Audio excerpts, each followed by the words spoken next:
Thank you all for joining me this afternoon. I'm excited to talk to you about Beating the Blues by Unplugging. And it's been a little while since our last session. It's been almost a month since Byrne talked to us about the winter blues and depression before the holidays. So if you need to refresh your memory, some of the key points she covered in week 3 of this series were to see the cup half full instead of empty, to be kind to yourself, to know your limits and not feel guilty about saying no, to stay aligned with your dreams and passions, and to seek help if symptoms persist for more than 2 weeks and interfere with your daily functioning. There is hope, and depression is very treatable. If you want to refresh your memory even more, you can go back and view the recording of her session, as well as the other 2 that happened back in December. Today, we're going to talk briefly about some of the concerns associated with too much screen use, with a focus, of course, on mental health, where to locate some guidelines regarding screen use, and then some strategies around setting screen use guidelines for you and your family. And I'm going to frame this talk today around the concept of digital detoxing. So digital detoxing is, it's not really a new thing. It's been something I've been teaching for a few years now. And it's defined as the act of refraining for a period of time from electronic devices such as smartphones and computers. And you don't necessarily need to go off the grid into the mountains or camping or whatnot for a week or a month to do digital detoxing, although that can certainly be nice at times. There are things you can do in the context of your daily life that would be considered digital detoxing, taking a break, refraining from some of those electronic devices. And we know that's important because the overuse of digital technology can impact our health in many ways. Technology is very, very beneficial. I'm certainly not here to bash technology. This webinar right now is possible because of technology. And technology has helped us to keep teaching, keep learning, keep working, to stay connected this past year when most everything has gone virtual. And it's even helped with some self-care activities like doing workouts or fitness classes online. But we know that too much technology use can have consequences. And as I said, I'm going to focus on just a few of the ways that technology can impact our mental health during our session today. And one of those, the one I'll start with, is by impacting our sleep. So back in the very first session in this series, when Shannon described some self-care ways to help beat the blues, getting enough sleep and adequate sleep was one that she suggested. And we know that technology can impact both the quantity and quality of our sleep. So it's pretty easy to understand how technology use can eat into how much sleep we're getting. If you're up late at night watching TV or on a device when you could be sleeping, that cuts into your sleeping time. Similarly, if you wake up in the middle of the night, maybe you have a device on your bedside table and you glance at it to check the time. You see there are some notifications there. It's easy to go down that rabbit hole, or maybe wake your brain up in a way you weren't intending and have trouble falling back to sleep. We know too that technology can impact the quality of our sleep. And this has to do with the way that the light from our devices impacts melatonin. And melatonin is that hormone that helps regulate our sleep cycle. And some research suggests that using technology before bedtime can actually disrupt your melatonin cycle and have it disrupt melatonin and that sleep cycle and make it harder to fall asleep. So some maybe action steps here is, if you are someone who struggles with getting a good night's sleep, to maybe try to keep devices out of the bedroom, maybe limit technology use an hour or two before bed, and just know that technology can eat into your sleep time or sleep quality. and end up impacting your overall outlook and mental health. I don't know about you, but I tend to be more irritable and cranky, less positive and patient if I don't get a good night's sleep. So that's one way technology can impact our mental health. Another that I'll highlight today is technology can impact our memory, our attention span, and our ability to learn. Mostly because there's just so much information coming at us on a daily basis. One analogy I like to use to describe this is imagine walking into a library or a bookstore where all the books, or even maybe just a whole bookshelf or aisle of books, are reading themselves out loud at once. That is overwhelming. And we get so much information each day at home and at work, through email, through the content that we're, consuming or teaching in our work, social media, the news, and so forth, that we just can't absorb it all. Our brains aren't wired to handle all that information. And so they try to adapt by filtering out what may be less important. And what happens is that impacts what we're able to recall later on, our memory, and it can also impact the intake up front, what we're able to absorb and remember in the first place. And along with that, the sheer amount of information we encounter each day can be stressful in and of itself, but there's also research to suggest that the notifications that accompany much of the information we receive also contribute to stress. Sometimes those notifications can, I don't know why that advanced automatically there. Those notifications can sometimes result in a fight or flight response and impact cortisol levels, that is our body's stress response. And so maybe an action step here would be to try turning off non-essential notifications on your phone, maybe turning off notifications for some of your apps. For me, I usually just have my notifications on my phone for phone calls and text messages. And then for my other apps, I'll go in and check them as on my own time as I'm ready to do that. You can also turn off notifications for email, or even silence your computer if you're working on a project, just to try to eliminate some of that stress that's associated with the different notifications that we receive. And then a final point I want to introduce as we talk about some of the ways that technology can impact our mental and social health is that technology can actually inhibit some in-person communication. It certainly makes it easy to communicate with others who aren't in your presence. But think about, maybe you can imagine a scenario, maybe it's something that happens regularly in your own household even, where different family members are all physically together in the same room, but instead of having a conversation or playing a game or even watching the same TV show, everyone is on a different device. There was actually a researcher, her name is Sherry Turkle out of MIT, who did a study where she observed couples at the dinner table. And what she found was that if a device was present, even if it was silenced or turned over, the presence of that device was associated with less depth in the conversation. And the thinking is that if a device is present, the other people in your presence may be less likely to share more important or intimate information because there's the risk of disruption at any point in time. That device that's there signals to them that someone not physically present could interrupt them, and that someone not physically present could perhaps be more important than what they have to say. So that was just one line of thinking and one study, that kind of interesting that that devices, even though oftentimes they're designed to keep us connected, can sometimes inhibit our communication and connection.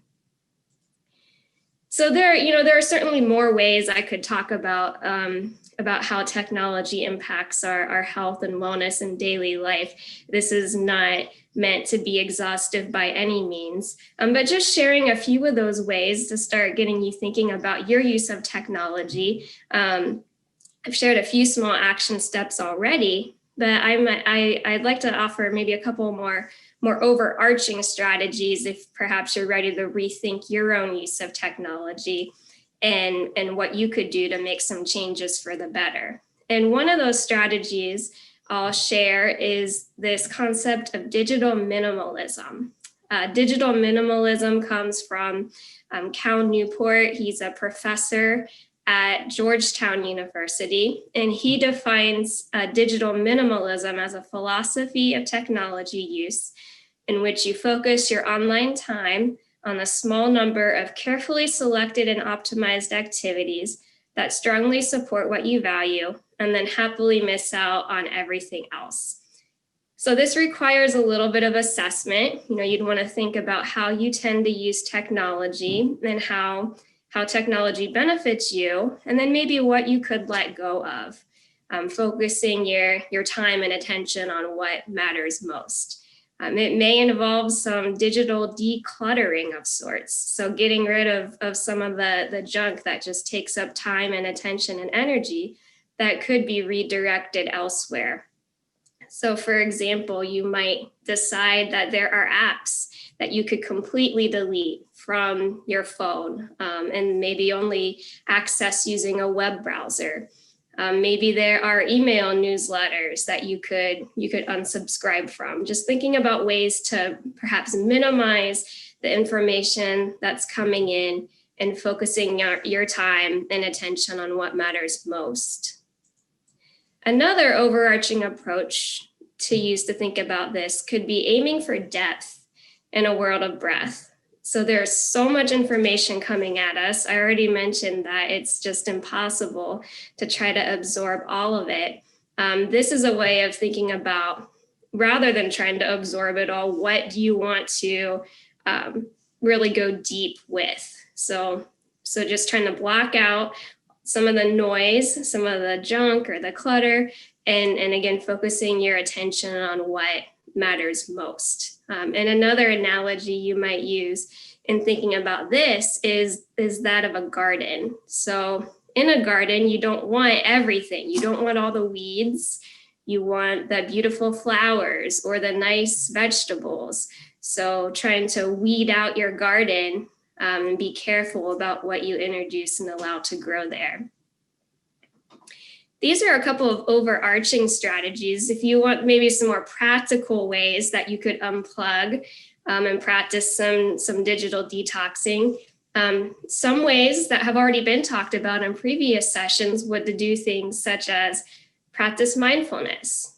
The university has a lot of great resources related to mindfulness practice. And just as a kind of a brief refresher, mindfulness is a way of focusing your attention on something very purposefully in the present moment, using your senses to observe what's going on in the world around you, your own emotions and thoughts and physical sensations. And it's hard to practice mindfulness if you're absorbed in a screen, right? So maybe establishing a mindfulness practice might be one way that you could try to unplug. Another could be to simply go outside. Again, it's hard to really appreciate and enjoy the beauty of nature if you're absorbed in a screen. So maybe a strategy for you might be to try to take some time each day to step away from the screen, leave the devices at home, and go outside and notice what's going on out in the natural world. This is a really powerful way to beat the blues if you're able to go outside and get some exposure to natural light during our limited hours of daylight this time of year. So maybe this is a good strategy to try to start this week if you're looking for a practical way to unplug, just leaving the devices behind, trying to get outside for a few minutes of daylight each day. Whether you get outside or not, A strategy for unplugging could be taking regular stretch or activity breaks, making time for physical activity where, again, you're not absorbed in the screen, but you're doing exercise of some sort, whether it's a fitness class or a run or a walk, whatever activity looks like for you, or just taking regular breaks from the screen if you're using a computer for the bulk of your working hours. It's important to stand up, as we know, stretch, give our eyes a break from the screen. You could set a timer for every 20 minutes to take a break from the screen, give your eyes a break, and look at something else. So the American Ophthalmological Association has this 20-20-20 rule where they recommend that every 20 minutes you give your eyes a break from the screen and look at something 20 feet away for 20 seconds to help reduce eye strain and headaches. Another way you could unplug is to find or engage in a hobby that you enjoy. This could be playing an instrument, doing some sort of crafting or artwork, just something that doesn't involve the technology or the screen. Giving yourself permission to do something else you enjoy might be a strategy to unplug. And then the final one I'll suggest is embracing solitude, getting comfortable with this idea of solitude. Solitude, I think, especially in our world, in the context we're living in today, might have this negative connotation.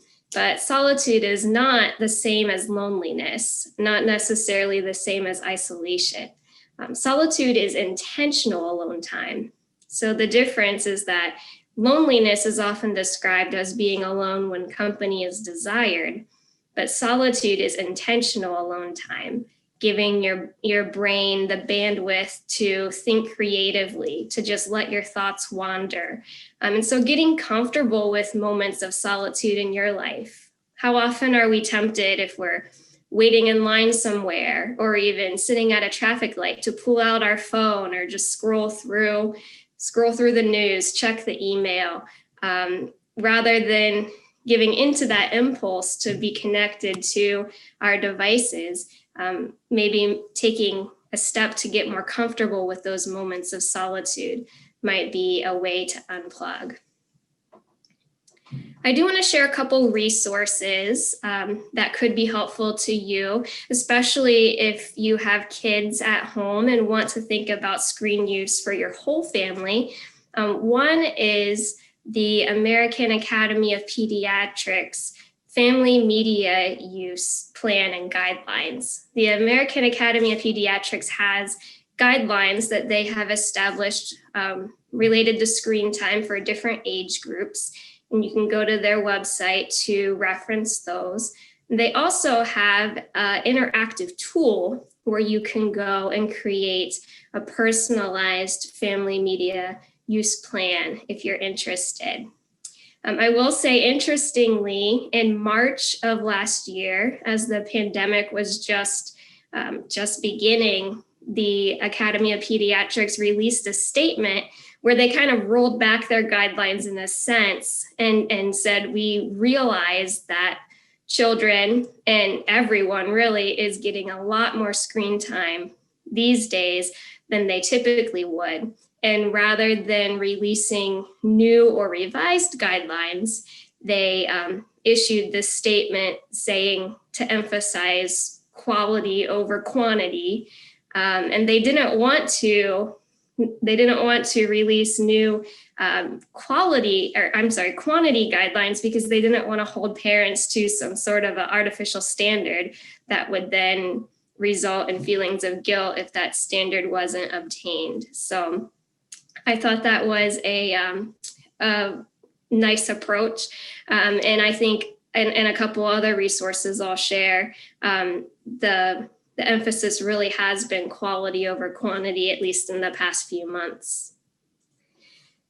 If you have teens at home, a couple additional resources that I believe to be helpful are this report called Dear Parents that was released by the Children's Screen Time Action Network in conjunction with the Campaign for a Commercial-Free Childhood back in the summer. And it is a report that was written with input from teenagers responding to the question, what do you want your parents to know about your screen use? And so it's a tool designed for parents of teenagers to develop screen use guidelines with the input of their children, noting that oftentimes, if parents establish guidelines, sometimes the fight over those guidelines could be more damaging to the relationship or the well-being of their child than the actual screen use. So that could be a useful resource. Another one that is really interesting is from Common Sense Media. And it's a report on teens, tech, and mental health. And they kind of get at this point that we've probably all heard, that there's an association between screen use and mental health.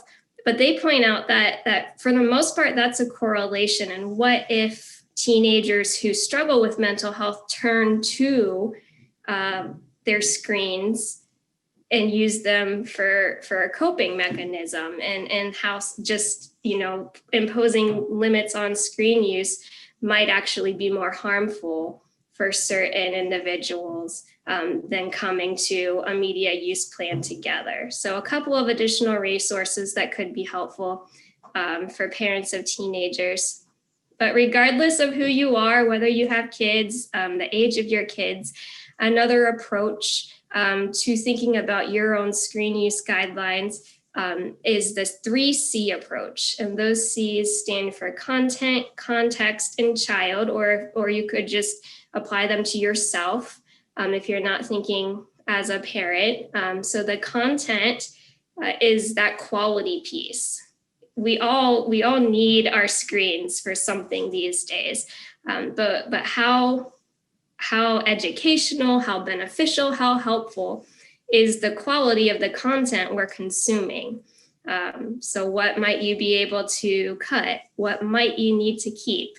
That's one thing to consider. Another is the context. And a way to think about this is, what is the screen displacing? In our virtual world today, the screen may not be displacing a whole lot. It may be fulfilling very real needs, whether it be going to school, continuing to work, staying connected to people. But you might think about, in pandemic living or in normal times, is that screen serving as entertainment when my family could be doing an activity together? Are we using our screens during dinner time? What is the screen displacing? Is it taking the place of physical activity? So that could be another way to evaluate your screen use and maybe make some changes. And then the final one is considering yourself or your child and your needs, your personality. If you're someone who is more anxiety prone, then staying away from the news could be especially important. If you have, special learning needs, then maybe technology fulfills some very needed purposes in your life. So just think about yourself or your children and what needs you have. Consider that along with the context and the content, and that might be another way to consider what changes you might make to your screen use to benefit your health. So in summary, what I would encourage you to do this week is to assess your technology use, consider how technology is helpful and necessary in your life, what you might be able to reduce or eliminate, identify how to unplug and do that regularly, and then as needed, explore those screen use guidelines and resources for your family. So with that, I am happy to answer any questions.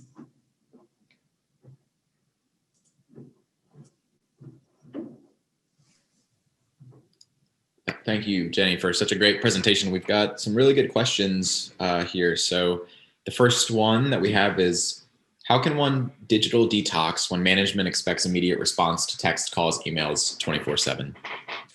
That is a really good question. Yeah, I think those expectations are sometimes very real. Sometimes they're in our head. It's hard when we get these notifications to not feel obligated to respond right away. So I would say maybe start by having that conversation with your direct supervisor or manager and sharing what is realistic for you.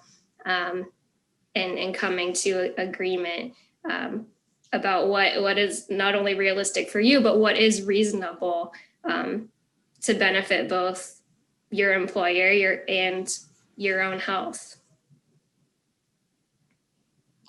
Next question is, does reading on a Kindle right before bed have a detrimental effect on sleep like other screens? I don't know. And you know what, that I would say that not everyone is impacted to the same degree by technology use before bed.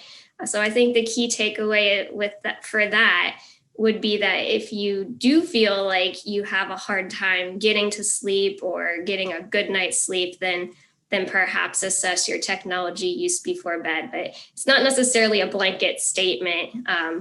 If you enjoy reading and you read on a Kindle and are able to sleep just fine, then I wouldn't see issue with that. One person asks if you have ideas for doing something during a Zoom meeting to help people break the Zoom fatigue. I've seen things like short, fun activities or even someone playing a musical instrument. Do you have any other suggestions? Yeah, I, I, I mean, there are lots of ideas online. I've been part of some creative Zoom meeting breaks as well. I think that, the key takeaway would be being intentional about working those in. If you have any say in the planning of the meeting, just encouraging the meeting organizers to work in those breaks because they are fun. They do help reduce the fatigue. There are lots of nice ideas online, whether it just be a little mindfulness break or a physical activity break or a fun game. How do you overcome Zoom fatigue when required for meetings and work engagement? Even fun activities I don't want to participate in. Yeah, I feel you there. I mean, I at the end of the day, I am ready to shut my computer down and not participate in the virtual happy hours either. I think, if I'm not mistaken, I think there was a really nice resource that came from Burns' office on Zoom fatigue. So maybe we could link that with this presentation. Sure. We've got a couple more. I know we're getting close to 1 o'clock, but I think we should be able to get through all these here in the next couple minutes for those of you who can stay. Does it help to incorporate physical activity? I am currently on my exercise bike during this webinar. Since I only need to listen, this is very relaxing. Is there any value in this approach? Absolutely. Yeah, I found that I invested in a treadmill desk back in the fall. And I found that the more I am able to exercise, if you're in a meeting like this where you're able to just listen in and keep your camera off, then the more active you are, I would say from personal experience helps keep the energy levels up and reduce fatigue. Sure. One person asks, and maybe you're not familiar, but what do you think about the book, How to Break Up with Your Phone? It seems like there's a lot of shared information between what you said and what's in the book if you've read it. I haven't read that one myself. No, there are a few really good books out there. That is one I've heard of but have not read. I would say, most of the books out there promoting digital wellness contain great information. It's a matter of putting it into practice that can be challenging. One person asks, their kids are learning online for school from 9 a.m. to about 2 p.m. And then they have free time for an hour. Does this have an effect on their brain or eyesight? It could. I'm not in a place to say with certainty how that might impact their brain. But I think about us as adults, how we would feel about being told to be in a Zoom for those hours. That's a really long time. So my recommendation would be, within our circle of influence with whatever powers that we happen to have, advocating for, shorter meetings with those build-in breaks, activity breaks, mindfulness breaks, and so forth, is beneficial for sure. Whether we need to get hung up on, what has to happen to keep school happening and work happening. I don't, it's temporary. The pandemic won't last forever. These are all really hard decisions. So I don't know how much it's worth fighting that battle, but within whatever circle of influence you have to advocate for different structure, I think that would be beneficial. One person wants to know if this information has been shared with OSU leadership and if there may be OSU leadership is restructuring their expectations accordingly. So I don't know if you'll have an answer to that one, but maybe some insight. Yeah, I don't have an answer to that. I know within my own department, I have been able to advocate for some of these practices because of a task force that I was on, but I don't know university-wide I think it's more, I would say it's probably more departmental in terms of what policies and practices look like. Good. And the final question we have was, someone was curious if what information that there is on if blue light filters really work. I don't know the answer to that off the top of my head either. Happy to look into it though. Okay, well, today it was a really good presentation. A lot of great comments, a lot of great questions here from everyone. I just want to give a special shout out to Jenny. Thanks for joining us today. Was really insightful and a lot of really good information. Next week, we will be back right here at 12:30 again for our next presentation. If you would like to rewatch this one or check out any of the ones that maybe you've missed, you can check out our website at u.osu.edu/keepcalmcovid193, and we'll put that in the chat. You should be getting the post-evaluation survey here in about 5 minutes. If you're interested in getting your plan for health points, please go ahead and submit that with the knowledge check, and we will go ahead and see you next week. Thanks, everybody.